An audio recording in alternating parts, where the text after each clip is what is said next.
સદગત આત્માના કલ્યાણ માટે આજનું આ રૂડું આયોજન અમારા મોસાળના આંગણે, એ વાતનો બહુ મોટો આનંદ છે. માં એટલે બે માનો જે પ્રેમ આપે ને એને મામા કહેવાય. મામા કોને કહેવાય? કે જે બે માનો પ્રેમ આપે એ મામા. એટલે એવા અમારા મામા છે, સ્વધામ સિદ્ધાવ્યા છે, અને પરમાત્મા પરમ પિતા મહાદેવ કાયમને માટે પરમ ગતિ પ્રદાન કરે. ગતિ નહીં, સદગતિ નહીં, પણ પરમ ગતિ, જન્મ અને મૃત્યુના ચક્રથી આઝાદ કરે. પરમ પિતા મહાદેવ સદૈવને માટે પોતાના પરમ ધામનું સુખ પ્રાપ્ત કરાવે. એ અર્થે કળિયુગની અંદર છે ને એ નામનો બહુ મોટો મહિમા છે. અને મૃતાત્માની પાછળ થયેલું કીર્તન છે ને એ કોઈ સમયનો બગાડો નથી, સંપત્તિનો બગાડો નથી. આપણું ગરુડ મહાપુરાણ જેનો સાક્ષી પુરાવો છે. 12 દિવસ સુધી આત્મા એ આંગણામાં જ વિચરણ કરે છે. અને આવું સંકીર્તન થાય ને એટલે એ આત્માને એવું થાય છે અંદરથી કે હવે આયા બધા મને ભૂલી ગયા છે, હવે આયા મને કોઈ યાદ નથી કરતા. એટલે એ મોહ અને માયાથી છૂટી જાય. મોહ માયાથી છૂટી જાય એટલે એ આત્માને ગતિ મળી જાય. એ આપણા ઋષિ મુનિઓની બનાવેલી પરંપરા છે કે મૃતાત્માઓની પાછળ આવું સંકીર્તન એ આત્માને ગતિ આપે છે. મૃતાત્માની પાછળ કરેલું રુદન એ આત્માને બહુ દુઃખ યાની કે પીડા આપે છે. એટલે આપણે સૌ ભેગા મળીએ, પરમાત્માને પ્રાર્થના કરીએ, જે આત્મા પરિવારની વચ્ચેથી જે વિખોટો પીડો એ કાયમને માટે, સદૈવને માટે પરમાત્માના પરમ ધામની અંદર વાસ કરે. ઇતિમતિ રૂપકલ્પિતા વિતૃષ્ણા ભગવતી સાત્વત ભુંગવે વિભૂમિ સ્વસુખમુપગતે ક્વચિદ વિહરતુ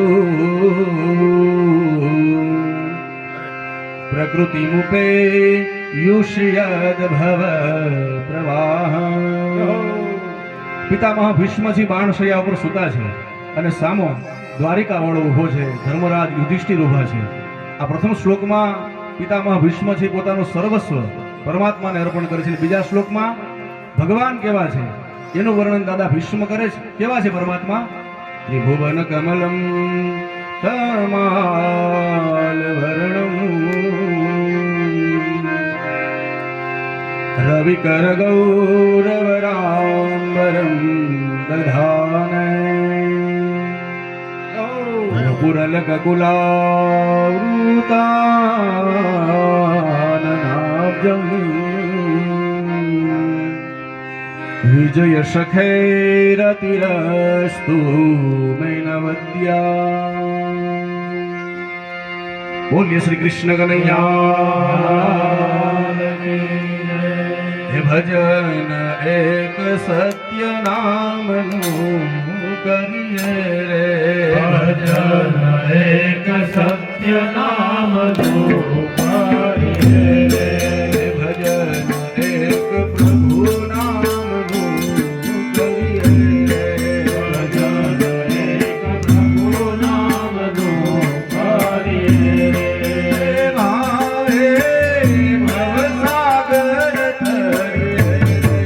ભજન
તારે અમર નથી કાયા રે ભજન હે સત્ય નામનું કરીએ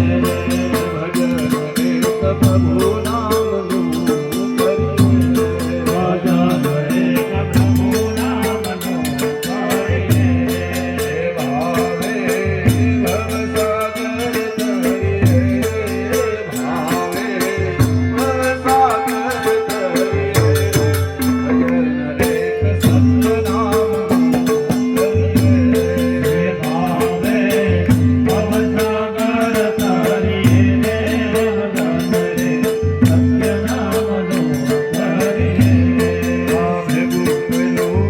ભેગું રહેશે નાનું રે ભેળું કર્યું પડ્યું રહેશે નાનું રે ભેગું રહેશે નાનું રે ભેળું કર્યું પડ્યું રહેશે નાનું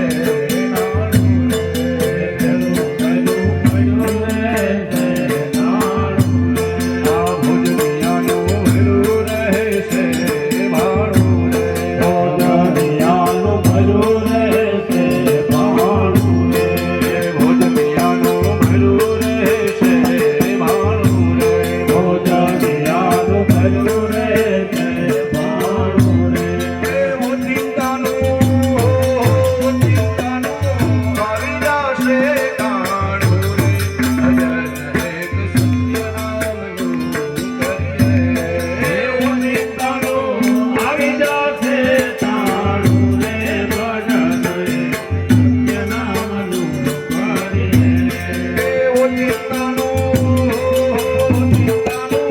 આવી જશે કાણું રે ભજન એક પ્રભુ નામનું કરીએ આવી જશે તારું રે ભજન હે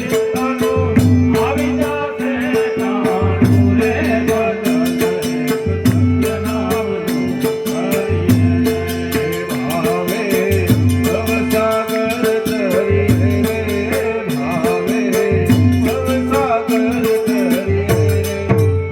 ભજન એક શિવ નામનું કરીએ ભાવે ભવસાગર કરીએ રે ભજન હે શિવ નામનું કરીએ આમાં સાત ઘેરી મનેરી નારી રે માત સાત ભેદ બનેલી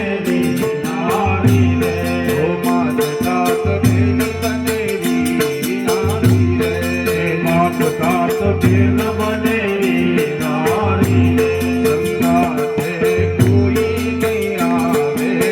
ઓ માત સાત ઘેરી મનેરી નારી રે માત સાત ભેદ બનેલી નારી રે સંગાથે કોઈ નહીં આવે તારી સંગાથે કોઈ નહીં આવે તારે સંગાથે કોઈ નહીં આવે તારી સંગાથે કોઈ નહીં આવે તારે કે જમણા હો જમણા લઈ જશે તાળી રે ભજન સત્ય નામનું કરીએ રે જમણા લઈ જશે તારી રે ભજન હે સત્ય નામનું કરીએ આ કીર્તન ઘણી બધી મને તમને શીખ આપે માત तात બેન બનેલી નારી સંગાથે કોઈ નહીં તારી જમણા લઈ જશે તાણી સિકંદર છે ને મામા નાની ઉંમરે મૃત્યુ પામ્યો હતો 33-34 વર્ષની ઉંમર હતી અને સૂતો તો હકીમોને બોલાવ્યા ડોક્ટરોને બોલાવ્યા અને કીધું કે ભાઈ આની આયુષ્ય બહુ ટૂંકી છે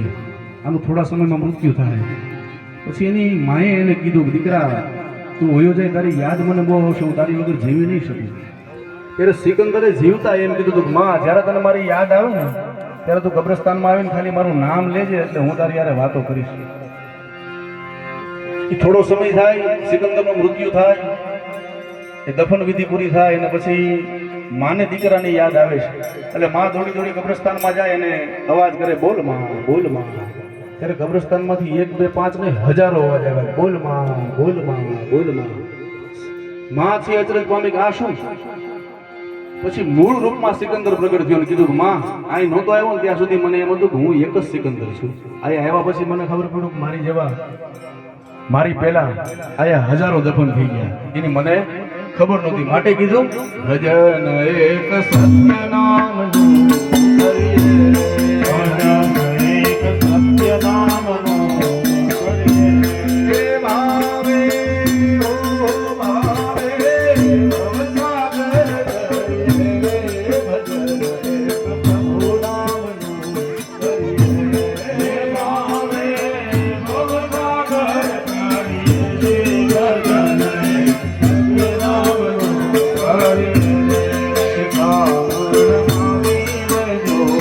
ધીરે